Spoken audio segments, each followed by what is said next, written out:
Après la saison des récoltes, il y a autant de paille que de céréales. En Chine, les agriculteurs ont tendance à brûler ces déchets, créant un autre problème, la pollution de l'air.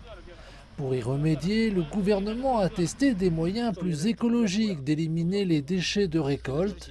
La ferme Chanyu, dans la province du Liaoning, fut l'une des nombreuses zones expérimentales de recyclage de la paille homologuée par le gouvernement central. Après près d'une dizaine d'années, le rendement des cultures a augmenté et les émissions de carbone ont été réduites. Parmi les nombreuses méthodes de recyclage, nous sommes restés fidèles à l'approche du retour de la paille au sol. Pour nous, c'est rentable et relativement facile à mettre en œuvre. Une augmentation d'environ 10% des rendements des cultures a été obtenue au cours des dernières années et le sol est maintenant riche en nutriments.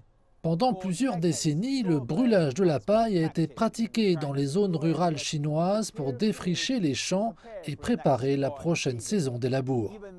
Bien que l'approche du recyclage de la paille ait longtemps été encouragée par le gouvernement à tous les niveaux, elle se heurte toujours à deux problèmes majeurs, le manque de capitaux et la sensibilisation des agriculteurs.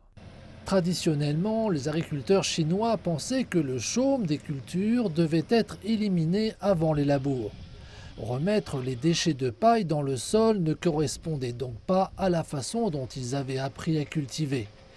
Mais la jeune génération s'est montrée plus ouverte aux nouvelles méthodes agricoles, à l'image de Wang Raishuan qui a manifesté son soutien au projet. La génération plus âgée peut parfois refuser d'accepter cette approche. Ils disaient souvent pourquoi s'embêter. La méthode de combustion de la paille s'est transmise de génération en génération. Mais les jeunes agriculteurs sont plus réceptifs en termes de sensibilisation à l'environnement. En 2016, le gouvernement central a commencé à accorder des subventions pour encourager le recyclage de la paille dans 10 provinces. Le programme a aidé la ferme Chanyu à investir dans les machines nécessaires à la mise en œuvre du projet, ce que toutes les fermes ne peuvent pas se permettre. Les responsables locaux comprennent que pour obtenir des résultats durables, il faut plus que de simples subventions. Nous avons 6 700 hectares de champs cultivés dans notre commune et nous avons fait le calcul sur la rentabilité des investissements des machines de recyclage de la paille.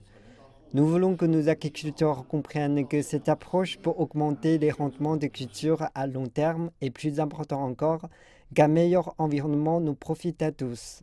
Alors que la conférence des Nations Unies sur le climat se poursuit cette semaine, de nombreux pays acceptent des engagements importants au cours de la prochaine décennie pour éviter un réchauffement climatique catastrophique.